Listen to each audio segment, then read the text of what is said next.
the Straight Out of BS podcast. Thank you guys so much for your continued support. Really appreciate it. If you guys want to help me financially, it's never expected, but it's always appreciated. Links are in the description for that. So I'm not gonna rag on about that.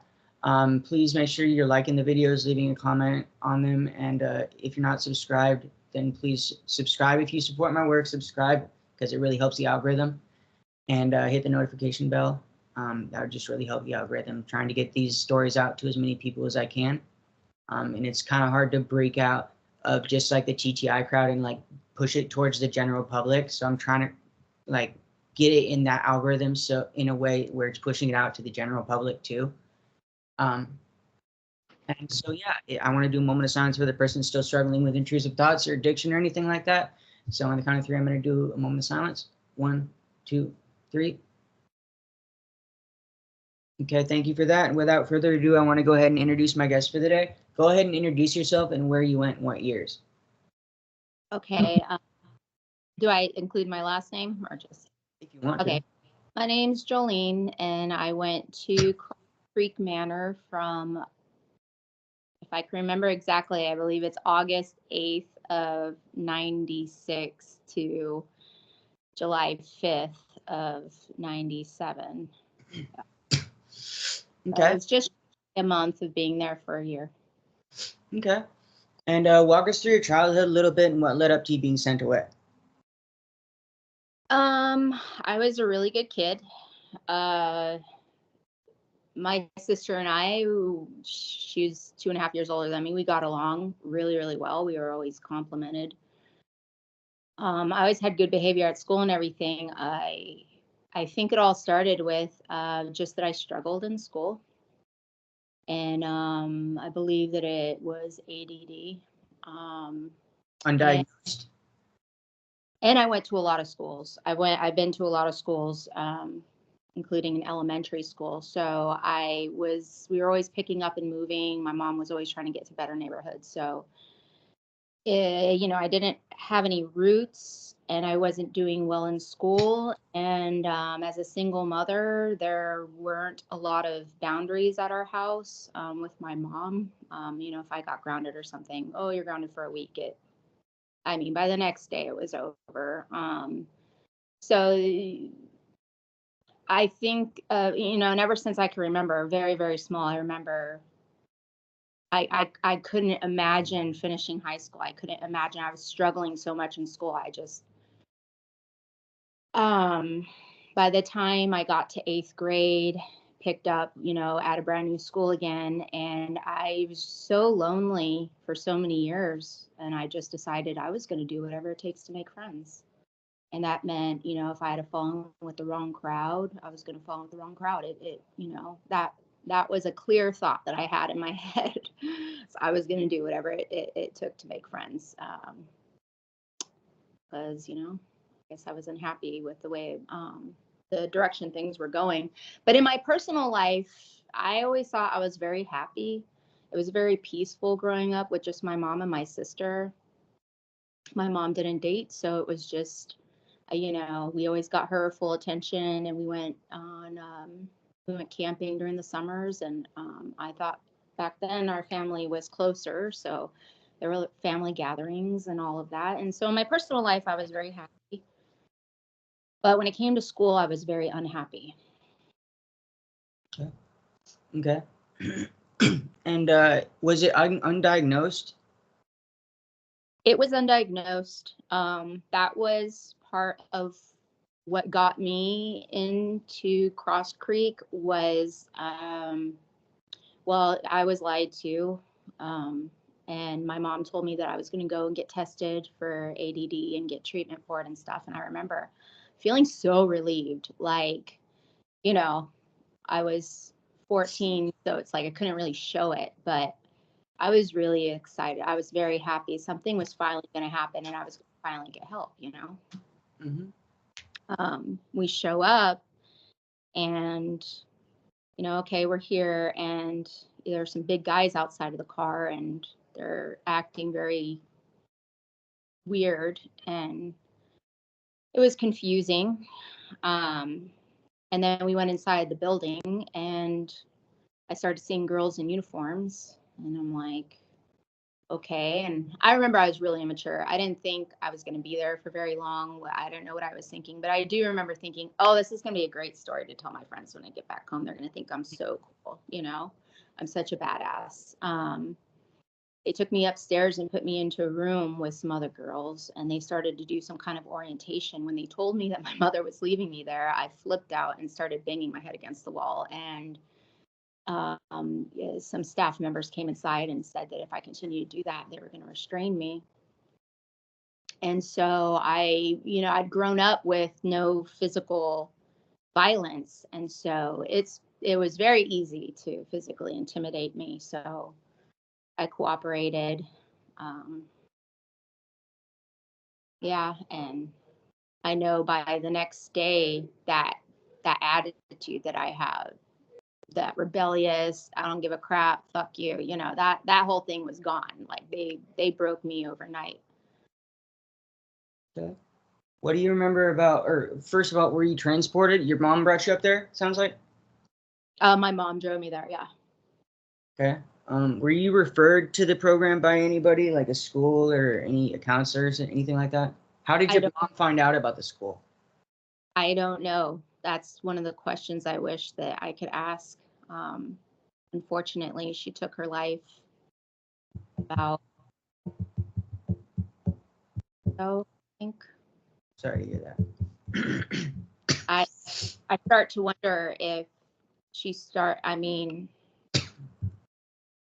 why, and if it has anything to do with the struggle that she saw me go through as an adult. And, maybe she came across some information and it made her feel bad.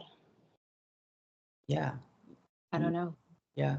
When you first got there, what do you remember about when you first got there? Do you remember them butting you up with somebody? Do you remember them giving you any physical rule manual, going over any rules with you at all? What do you remember about your first? Yeah, in orientation, they went over that I was going to be there for a while, and orientation, the seminar? No, orientation, like the first day when I walked in the building, and I went upstairs and they took me into one of those little white rooms, that you go in when you're on staff buddy, and there were like 3 girls, I think, at least, and they just kind of went over stuff with me, and then they brought me to the sleeping quarters where we slept at, and I just kind of cried most of the night, and that was about it. There wasn't a buddy system that I can remember at Cross Creek. Okay. Did they give you any physical, like, paper with the rules or what the program was about? Anything like that? Or did they just go over them with you? They just went over, and that's what I find odd is that, there are 6 levels. I had eventually made it up to level 4, but I don't remember anything about a point system. I remember being very lost. Like all I know is that if you could keep people from attacking you as much as possible, and you could call other people out on their stuff as much as possible, keep the heat off of yourself, that's the only way I knew how to move up, Yeah. How was your program? Or first of all, how long after you got there did it take for things to fully sink in and for you to realize, like, where the fuck am I? Was it just that first night, or? Yeah, I'm pretty quick. I mean, when they told me that my mom was leaving me there and I was going to be there for a while, I didn't realize I was going into some brainwashing place where I wouldn't even feel like I had any privacy in my own head. I didn't know any of that. I think, but I figured it out pretty quickly. Okay.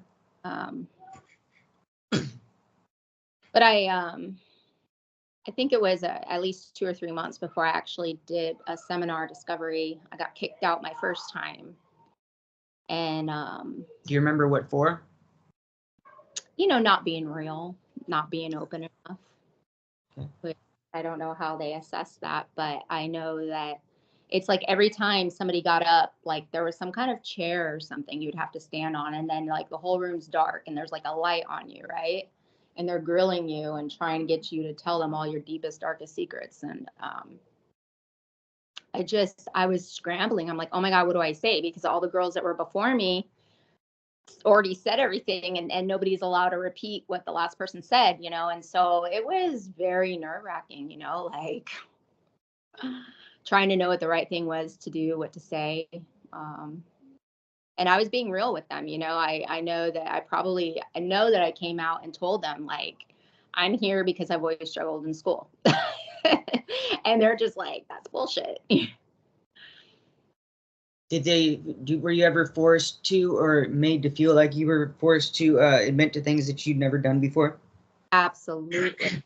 And I think that it completely ruined my relationship with my sister. When I came back, it was never the same. Yeah, I made up some pretty bad lies. And because that's all, you know, it doesn't matter. You tell them one lie and it's like, okay, like it's like they expect you to have this never ending supply of secrets. And it's like, my God, I was 14. Like I didn't have any secrets. You know, I had never been molested. I had never been raped. I had never gotten into hardcore drugs. I didn't have any secrets. So, you know, I think that when we look back on those videos about all this stuff starting back in the 70s or whatever, you see rooms full of adults doing this stuff. And it's like, I could kind of understand if this stuff is thrown at adults, but, you know, at children, it's like they're causing us to make up false memories. And it's confusing because then you have to, especially once you get out of that place, you have to confront yourself. And you have to say, you know, that that's real. You have to stop saying that. You know, you have to admit the truth to yourself and eventually to other people. I told my mom and my sister, I sat them down in my mid-20s before I left California. And I was like, you know, this stuff, it was all made up. And they didn't really say much except, you know, I could tell my sister didn't believe me. And she wanted to know specifics. Well, specifically, what was it that you said that you made up? Which stuff was made up and which stuff wasn't? And it's ever since my experience in Utah, I have this, it's like they put this guilt inside of me. Like, it's really hard for me to, when I'm in the real world, it's very easy for me to feel like a bad person or like I'm guilty of something or whatever. If somebody even looks at me sideways for any reason, like my body will just automatically, my face, everything will just start looking like I'm guilty when I'm not. It's a really weird response. And so I've had a lot of bad experiences because of that. People, when they read me, they're, you know, it's, I don't know, but physically I'm giving off something and I know, and I'll be like, I'm not guilty, but I feel guilty. And when I feel guilty, it'll come across guilty. You know, when you can't look people in the eyes, people associate that stuff a lot with there's something massively wrong with you. You're hiding something. Yeah. Were you on any prescription medications before you went in there? No, but that's one thing I wish, that I was always put on Ritalin before I went in there. It helped me a lot. However, they had put me on a medication. I found out in my early 20s when I was visiting some family up in Washington State, and I'm flipping through the channels late at night, and then there's this documentary about Paxil and how it should have never been released to people under the age of 25 because I guess, you know, something about growing stuff. And there had been all kinds of studies and that had even proven how it causes people to try to commit suicide and have all these overwhelming feelings, suicide. And I'm like, wow, you know, like that was me. Because when I came off of the Paxil, my suicidal tendencies went away. And, you know, I'm 14 and 15 when I'm taking this. Actually, I came off of it when I was 16. It's like, how much damage did that do to my brain, you know, it's too late to do anything about it. It was so long ago. I've already tried looking into like the lawsuits, see if I could get anything, but you know, like it's too long ago. There's nothing to do about it. Even the psychiatrist that prescribed it, Dr. Goetz or whatever his name was, you know, he's passed away. But I just really think that my ADD should have been treated long before, you know, but I understand, especially back then, it was still something that people, and even today, some people just don't believe in it. And so it's possible that my mom was getting a lot of information from different people. Like, oh, she's so young. Oh, she doesn't really need medication, da, da, da, da. Because I didn't have behavioral issues until like that last year before I got sent to Utah, when I decided I was going to do whatever it took to have friends. There were 3 crowds at that new school. It's a very small school. There were the nerds, the preps, and the rebels. So I wasn't doing well in school. I didn't fit in with the nerds. I was raised a particular way. My mom wanted to be around people that had a lot of money. She liked living around people with money, but she wouldn't ever buy us new clothes or buy us cool things or buy us anything name brand, none of that. So we didn't really fit in at those schools. So I just fell in with the rebels, because, you know, with the rebels, doesn't matter kind of what you wear as long as you try to look badass, right? Yeah, right. Okay.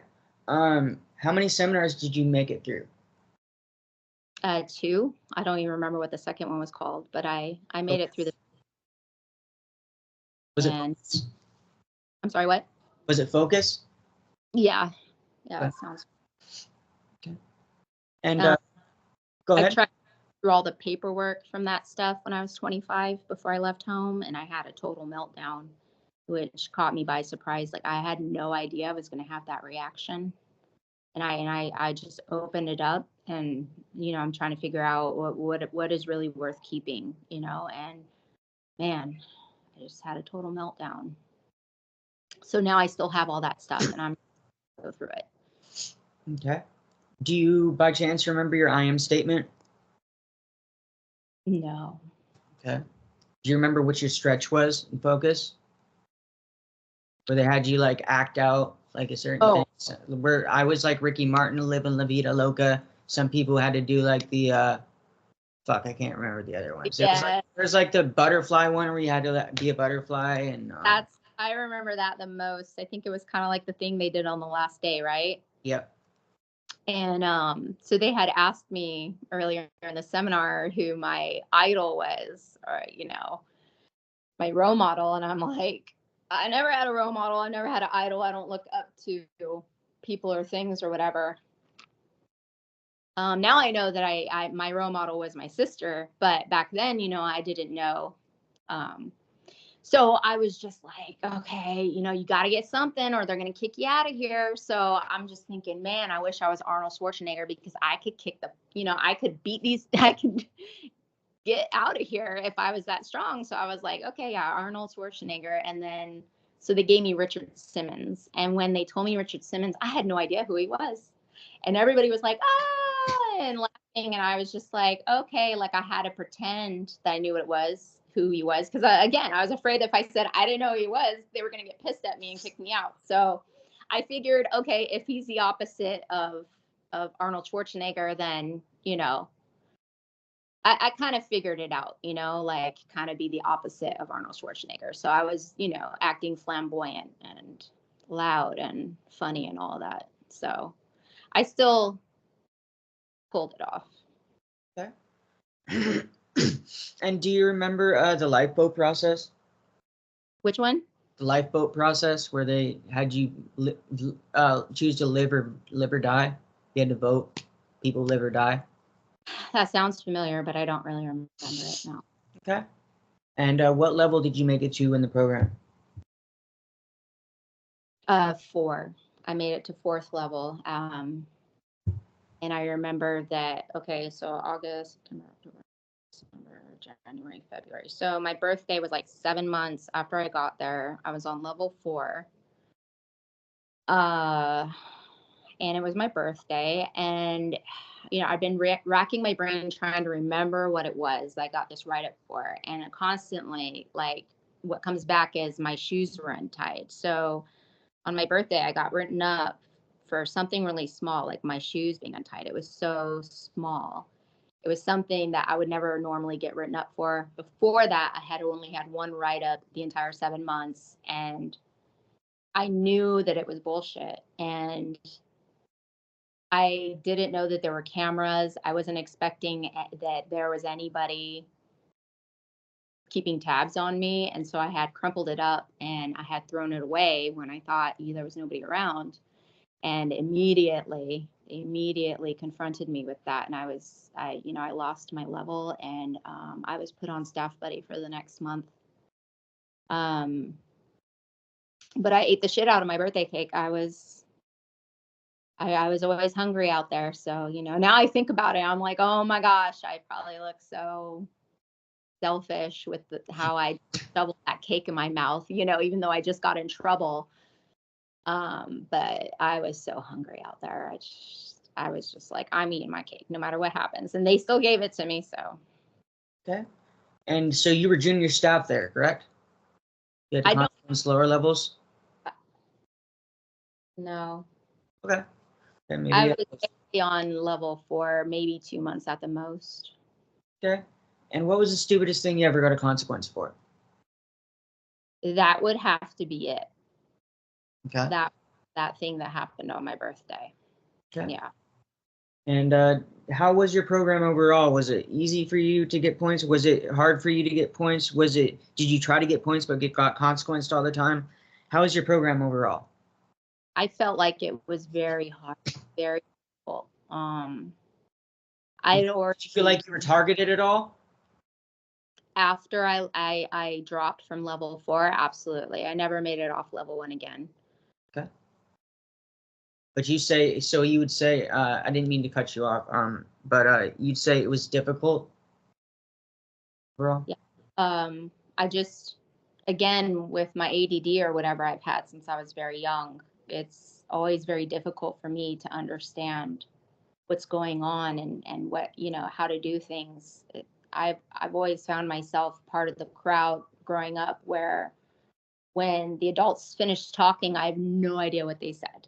And everybody else around me knows exactly what's going on. And I would always have to pick up from my peers. What did they say? What are we supposed to be doing? And so getting thrown into that, yeah, I'm not sure how much I wasn't picking up on or how much they weren't giving me information so I could figure it all out. I know I made it to level 4 because I made it through 2 seminars. I know that had a big part to do with it.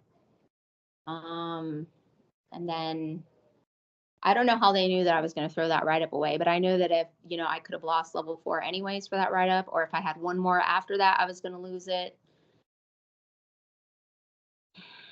Okay. I do know, I can say this though, that's a funny memory that I have from, I'm not sure if it was the first or the second seminar that I was in, but I know that, throughout some of that stuff, I was thinking, this is all bullshit. And so one time I just made up something and they allowed me to get sent to the bathroom with one of the upper levels to watch over me and guide me through it or whatever. And I was kind of pretending to go through this emotional stuff. And they were like, what color do you see when you feel this bad emotion? And I was like, most people say red, right? I'm like, I'm going to fuck with them, right? Like, I see blue. And they're like, and what do you see when you feel good emotions? And I was like, red, And the girl was like, that's weird because it would normally be opposite for most people. And I just remember thinking like, yeah, really bullshit, but you can't even call me out on it right now because, sometimes you get into that place where it's like, they're once you like open up and you reveal things and you're working the program, they can't really call you out on bullshitting sometimes. So I just knew that I could get away with that one, so I did. There were just little things that I did where like, screw this. Did you spend a lot of time or any time in worksheets, study hall, or intervention, solitary confinement? Yes. On when I was on staff buddy for that month, I spent a lot of time in the isolation room. From what I remember, you had to sit cross-legged straight up, facing the wall, like right in front of the wall, and you can't ever lay back, fall asleep. Don't let them find you doing anything but sitting there and staring at that wall. I have a really odd experience that's very different from a lot of people. But I don't know if I should mention it or not.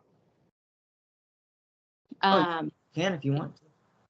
Well, basically, I've always remembered having this dream out there ever since then. I remember a few of my dreams that I had out there, but this one in particular, it felt very, very real.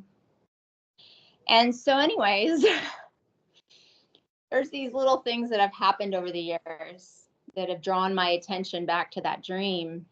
And then when Paris Hilton came out with Breaking Code Silence, about a year later, I'm talking to my fiance about it and everything. And then I mentioned my dream to him, and I decided to bring up some documentaries about it on TV. And the very first documentary I bring up was about something that happened, and it was huge. And I was like, don't fucking tell me. Like, they give a little hint. They're like late 90s or something. I'm like, don't tell me that this happened during that time I was on staff buddy. And I remember, because the dream, I don't remember exactly when I had it, but over the years I'm like, I wonder if that happened while I was on staff buddy.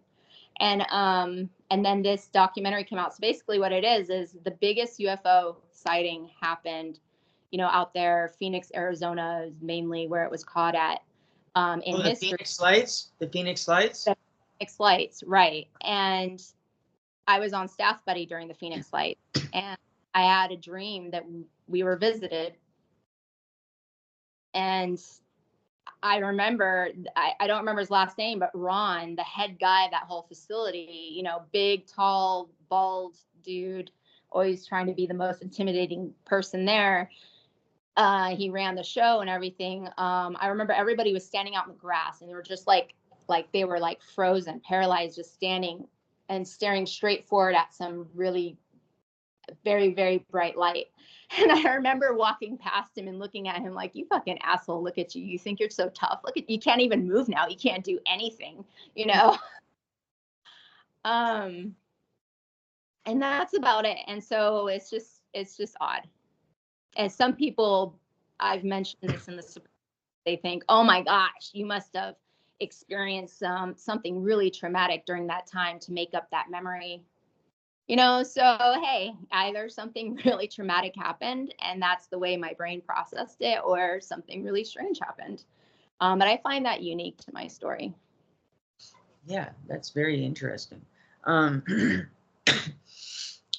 long were you there total? 2 months shy of a year? 1 month shy of a year. Yeah. And go ahead. Well, when I hear all these stories from other people now that are coming out, it's like, wow, you went through way worse than I did. And sometimes I'm just shocked about how it affected my life from there on out. It was like a year and a half before the PTSD and depression and anxiety really hit me. But I also had some unique circumstances outside of that place that I don't think other people had, with lack of support and everything. It was almost like when I came out and I wasn't fully conformed.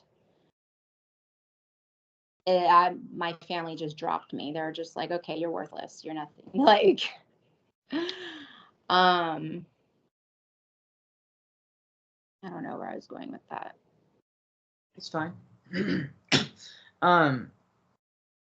see. Did you get a lot of schooling done there? And if so, did your credits transfer? I did. They made me repeat 8th grade. Wow. Okay.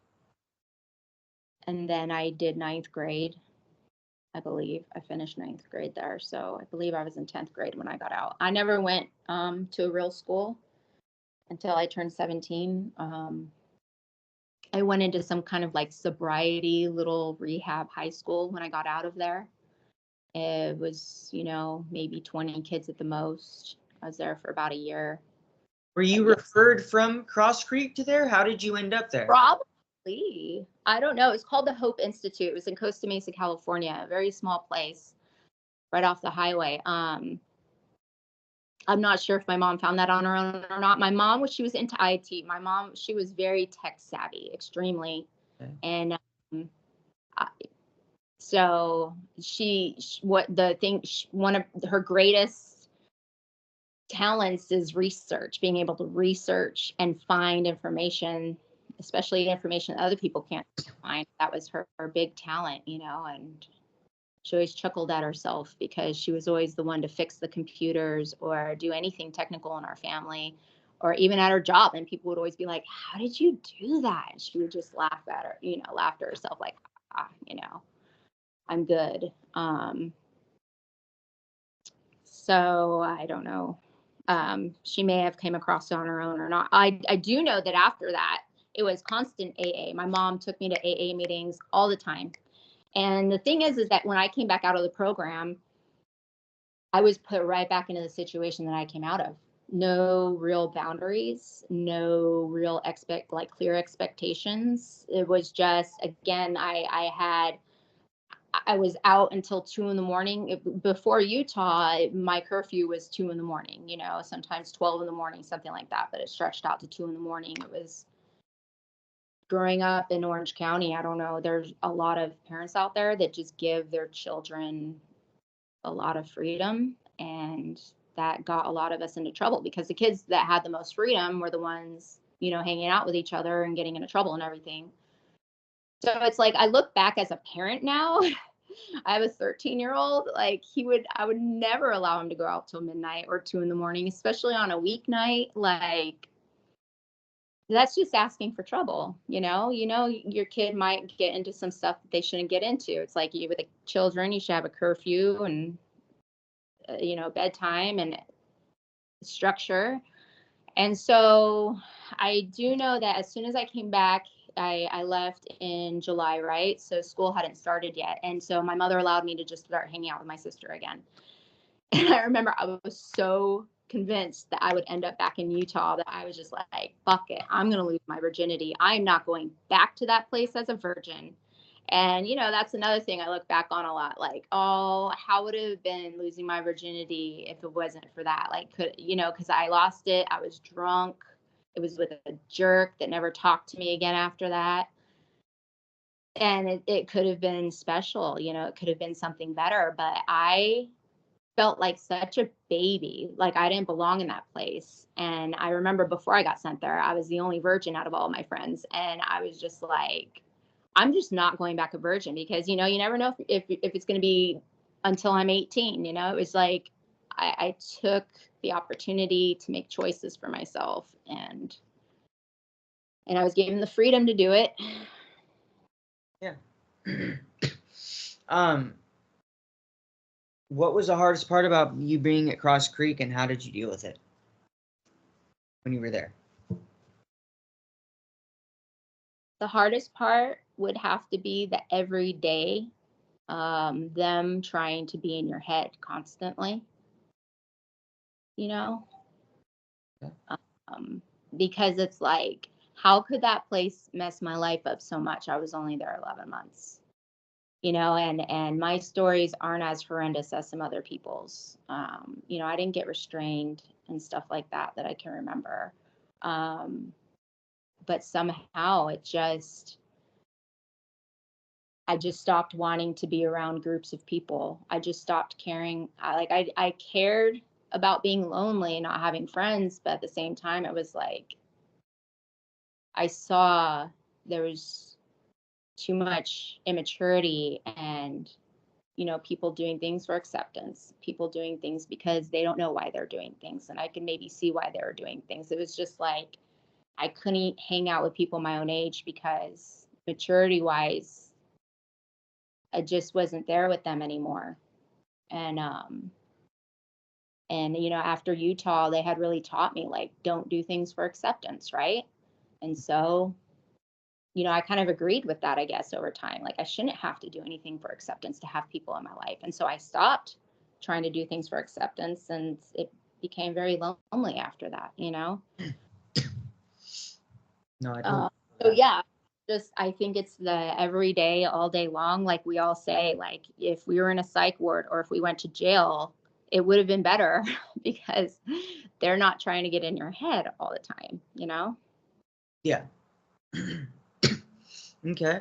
How did you end up, end up graduating, or probably not, because you were only level 4, but, or did you Right. get pulled? What happened? How did you go home? I left on level 1.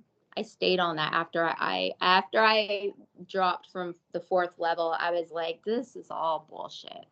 Like, I tried my hardest, and that's all I got out of all of it. And so I was done after that. Like, I didn't try, but luckily I don't remember them, other than picking on me in groups.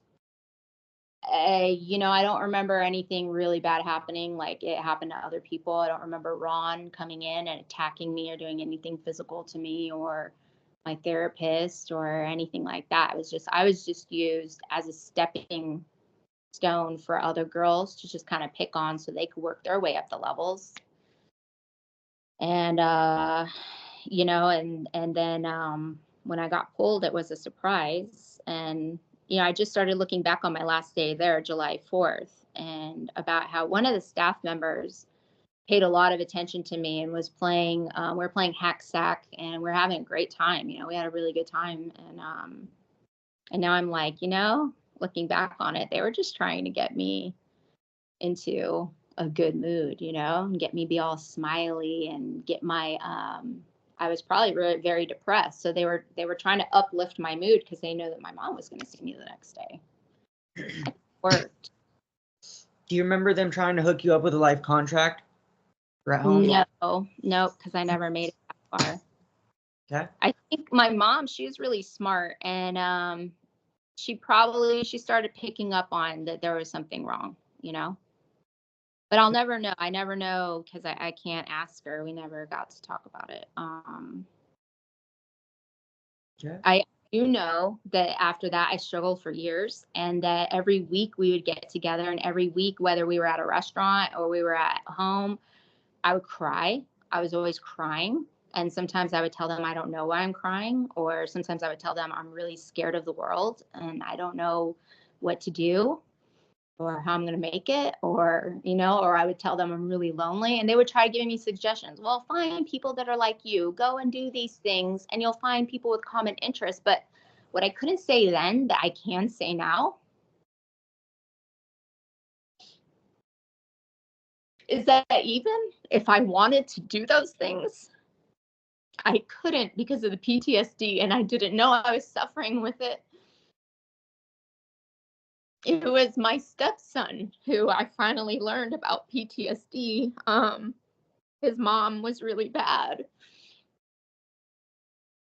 And so eventually, over the years, we got him into therapy. You would think it would be a lot easier, but it was actually really hard because of how young we had to start getting him help at, and a lot of people looking at us sideways, and just a lot of people these days, I guess, don't want to just throw labels at children and stuff. And so it took a long time to get him more and more help. And that's where I first learned about PTSD. And I was like, oh my gosh. And I'm like hearing about it and reading about it. And I'm like, this is what I had. This is what I was going through when I was younger. So it's just, I will never understand why nobody in my family could ever identify it and help me through that, you know? Yeah, definitely. They just thought I was so capable, like everything was just my choice, and I was choosing not to do anything. Yeah. When you went to that rehab, did you notice any similarities between Cross Creek and the rehab? Like, did you notice like any, like, how do I put this?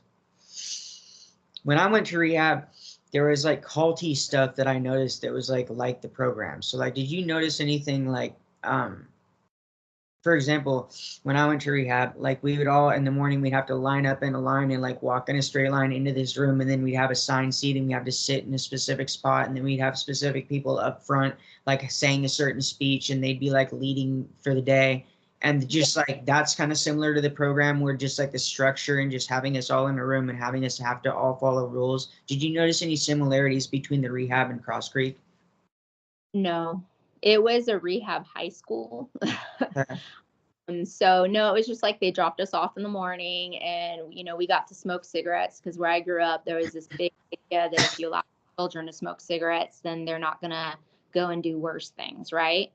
If you fight your child with every little thing trying to control them, then they're going to go ballistic, right? And that's what they don't want. So I was part of this group where it was fine to let your kids smoke cigarettes. So we just smoke cigarettes and wait for school to start, go up there. It was good, you know, it was like continuation school. You work on your own. There were no teachers. It was focused a lot on like therapy there. So in that way, it reminds me of Cross Creek because there were no real teachers. There wasn't any of that going on. You taught yourself. And one time I do remember that it was towards the end of the school year. And I don't know if the counselor was getting desperate or what, but one time he had us all in a room and he started screaming and shouting at us. And that was definitely reminded me a lot of Utah. But I just remember it kind of thinking like, you can't affect me with this. I've been through this, you know. It was kind of shocking to the other kids, but to me, it was just like Yeah. you can't scare me. Yeah, totally. No, I get it. When you were at Cross Creek, did you hear about or witness anybody run? Yes, there was one girl, and I believe that she was gay, and so there were a few girls that I remember getting it really bad while I was there, and she was one of them. She ran, and they brought her back hogtied. Okay. That was really humiliating. I'm sure it was humiliating just to see it, you know. Yeah. Did you hear about or witness any grooming or sexual abuse from staff to student or student on student when you were there? I'm sure there was, but I was in the youngest group. Yeah. And so I think that we didn't get it as bad as everyone else. We were the babies, you know. Yeah. And I think I hear a lot more crazy stuff coming out of the actual manor, but I was part of the group, I guess, where our kids didn't have, I mean, our parents didn't have as much money as the other parents. So like the kids that stayed at the actual manor, you know, I don't know why, but I think that they got it worse than the ones that stayed at the rec. Okay. And one more thing that I would like to point out is that after watching Teen Torture Incorporated, and I'm sorry, but I forget the girl's name, but they went over a girl that died from not getting proper medical treatment. And there was one time that I did fear my life out there. I got really, really sick. It was the sickest I had ever, at that point in my life, had ever been. And I woke up. I was on level 4, and I was staying at a hotel. And I woke up in the middle of the night, and I was like paralyzed. And I tried to call for help, and yeah, this little squeak came out of my mouth. And my roommate didn't wake up to any of this. And I eventually rolled myself out of bed and crawled out the door into the hallway. It took a while for a staff member to see me, and then just they didn't care, you know. And I remember being scared and wanting my mom, and just thinking like, how heartless could these people be, you know. And I remember I was really, really scared to be sick there because they usually tell you that you're making it up, or they tell other people they're making it up. And you know, even if you really think that you're sick, somewhere in your head, you're convincing yourself you're sick, right? And your subconscious, you're like your own enemy, and you're always trying to figure out how to screw yourself over. That's what I was told one time when I guess I'd started forgetting I missed some doses, right? I missed to get my medication, and they confronted me and they were like, "You're doing this on purpose." I'm like, "No, I'm not. I forgot, whatever." And they're like, "No, well, you might not think that you're doing this on purpose, but in the back of your head, you're doing this on purpose because you don't want to succeed and, whatever." Okay. And how was reintegration into society or the lack thereof after you got back? What have you struggled with the most as a result?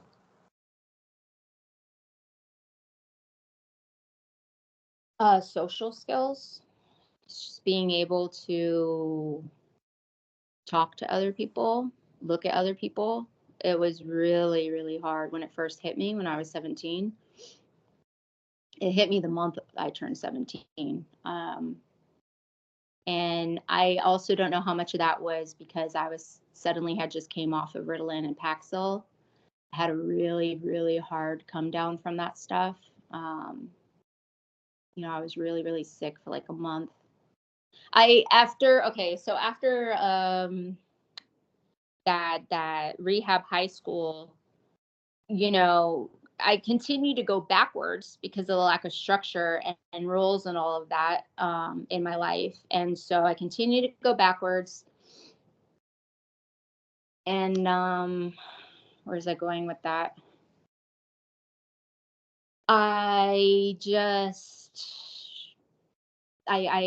Ron Howard, I'm not sure how my mom came across all this stuff, but he was doing some kind of documentary, about troubled teens or something like that. So I was in his documentary so that I could go to some program that was in Laguna Beach for a couple of weeks. And then after that, another program that he would pay for. I don't remember what the name of that's called, but it was in the city of Orange. That place was all right, except there was one staff member that I was very shy. And then, of course, this is right before I fell into the worst of the PTSD. I always called it my Great Depression. So it was like it's inching towards that way. So I was probably becoming more recluse and everything.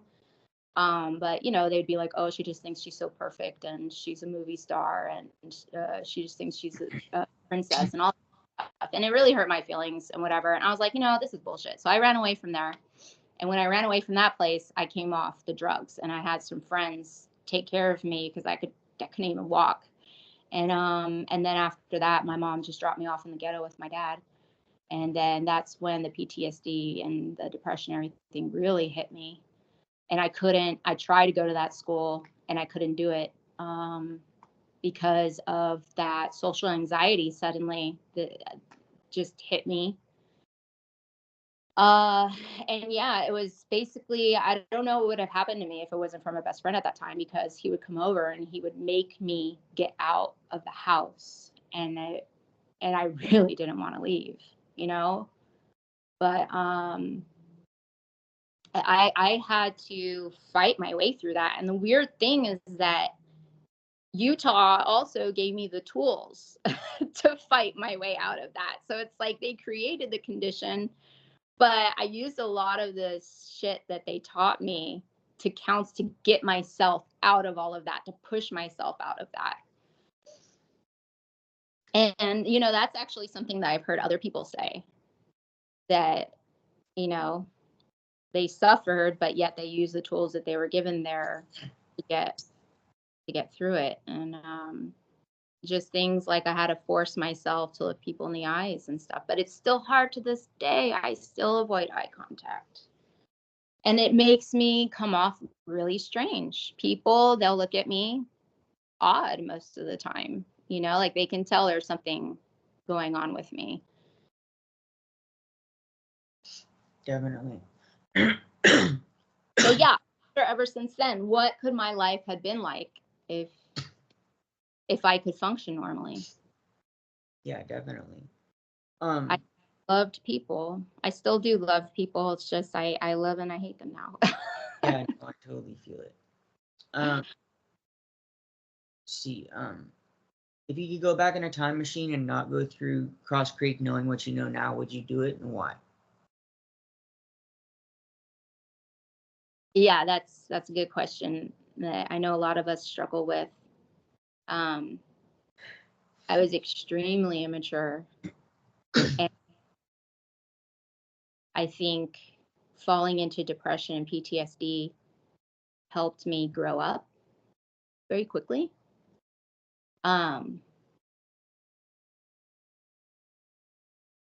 They did help me see some of the bullshit out there.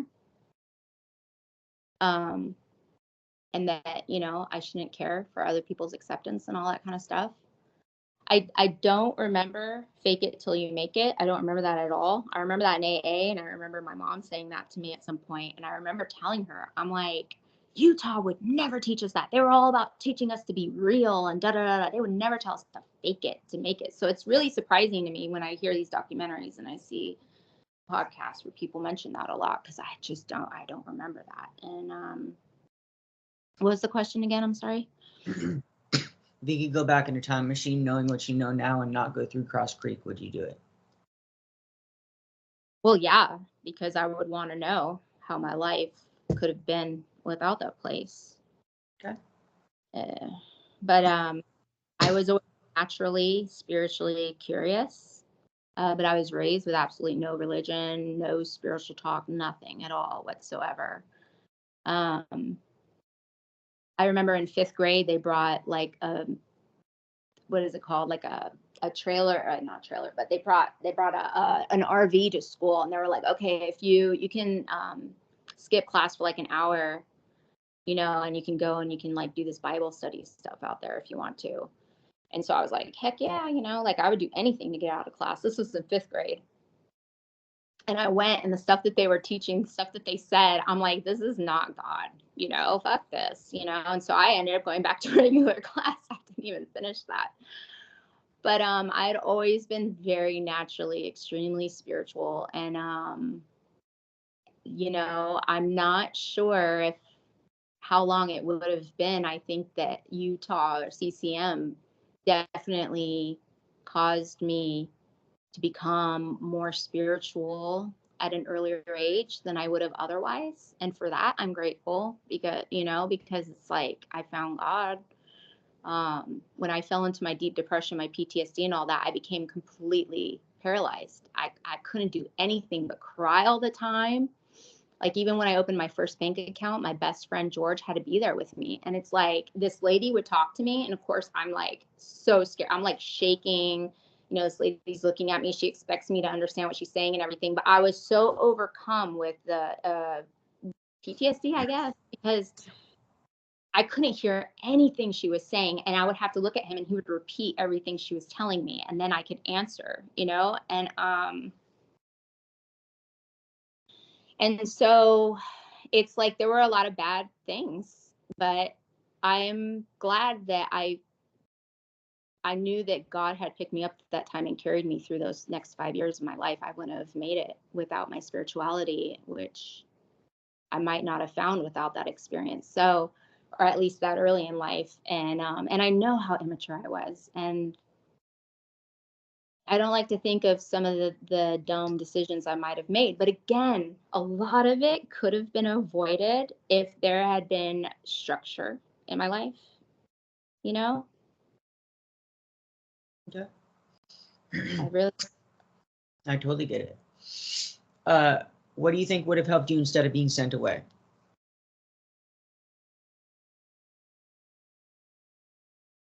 I think any of the stuff that my mom tried after I came back, she should have tried before I got sent away. Getting sent away was what I see as her first step.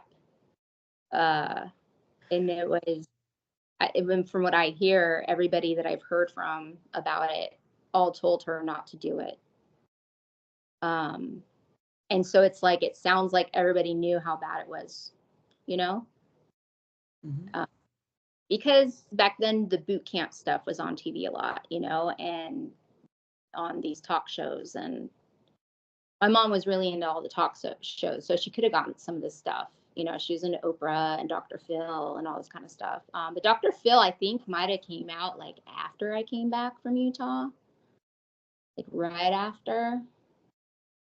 I don't remember him on TV before that.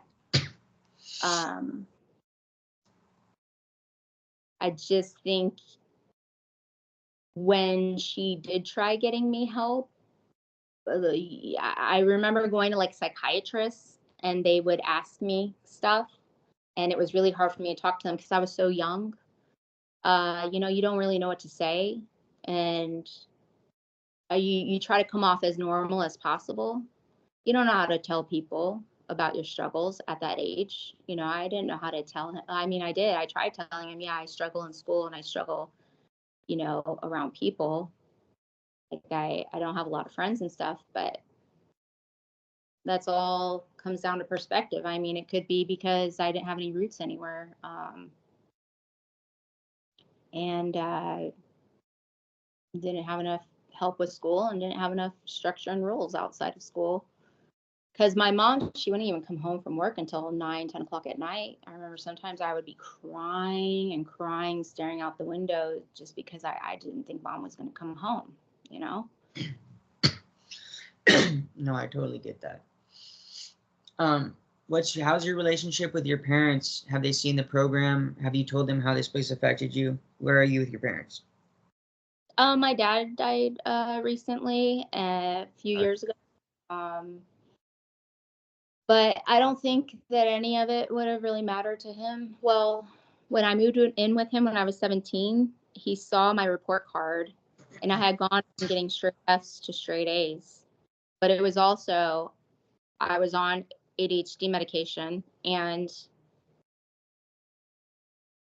I was in continuation school. Continuation school is so easy. I couldn't break his heart more and tell him that that's how I turned it around, because I mean, he was crying like tears of joy and he was proud of me and stuff. And I couldn't tell him stuff. I couldn't break his heart some more. But he cried and he apologized for sending me to Utah, and, you know, told me he's sorry he wasn't part of my life growing up and stuff, because he was really scared of being around children the way he was raised. You know, he says his dad was a monster and stuff, and that's basically how he would be with us. And then I know after that I severely disappointed him, because I could barely laugh. I mean, I was there for not even 2 months before I dropped out, and I was sneaking out of the school like all the time, because I actually met someone. He became my best friend, and he was very social and very popular. And so he got there were only a few keys to the locks on the gates at the school, and he was one of the kids that got a set of keys. So we would just leave. But then I know a few months later, my dad's in my face, screaming at me, telling me what a loser I am, you know, and all of that. And he turned me on to meth while I was living with him. I walked in on him and my stepmom doing lines one day, and my stepmom was like, oh, you know, and then my daddy turns around and he's like, you want one? And I'm just like, okay, I guess, you know. It was a handful of months before I realized I didn't want a friend and I wanted a dad, and I stopped doing all of that. But I think that he was trying to motivate me to finish school. Like, that was his really weird way to help me, you know, but it didn't work. Because again, it was like PTSD. Like, everybody thinks I'm so capable of functioning in the world after Cross Creek Manor, and nobody helped me identify what was wrong with me and how to manage it, get through it, or any of that. You know, everybody just kept treating me like I was completely capable of doing everything. And I had no idea until recently I had PTSD, and it just immobilized me. And I think that that's like the biggest thing that I would like to get out there to people, is that this PTSD is real and it's what we go through, and it's different for all of us, and it's different, you know, it's different. It can be different also depending on how you left the program. It can be different on what kind of support you have outside of the program and structure. And, you know, when I came out, my relationship with my sister was gone.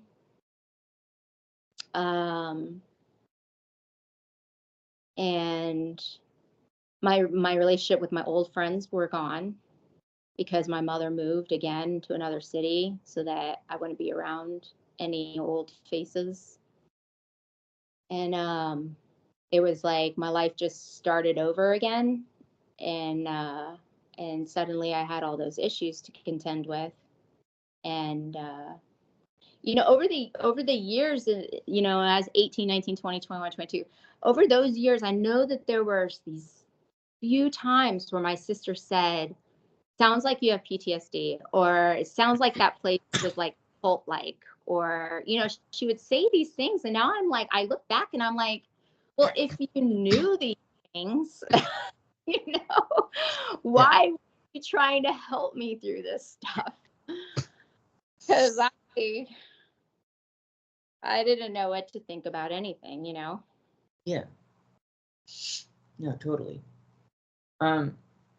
Is there anything else you want people to know about your experience, or anything else that you might tell a parent thinking about sending their kid to a place like this?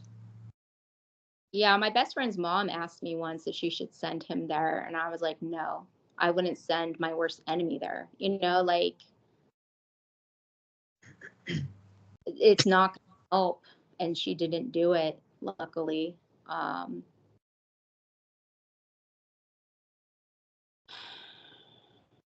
Just try everything else that you could possibly try, and if it doesn't work, let them go through what they're going to go through, because they have a better chance of getting through life without PTSD than they do with it. It doesn't matter what decision they're making or what you think, what direction you think their life is going in. I'm very, very lucky. I fought very, very hard to make it this far. And not everybody's been able to do that. You know? Yeah. It's been on both sides, and that happened to me. But I fought and I fought, and I've been fighting and fighting. And you know, do you want your children to fight for the rest of their adult life? You know, I really think that programs like these were structured for adults and not children. You know, if they're structured for anybody at all, I mean, I really think that the real criminals should be going into those places, and that, you know, not us, but real criminals. Yeah. The people that need the brainwashing, I guess. I don't know. It's just, it has to be different for an adult than a child. Definitely. I fully agree. Well, thank you so much for coming on the show. If you ever want to do a part 2, if anything comes up after the interview, just let me know and we will make it happen. And if you've watched so far on the video, please make sure you like the video, subscribe, hit the notification bell, and leave a comment down below. We would love to meet you. And we will see you on the next one. Peace out, y'all. Thank you.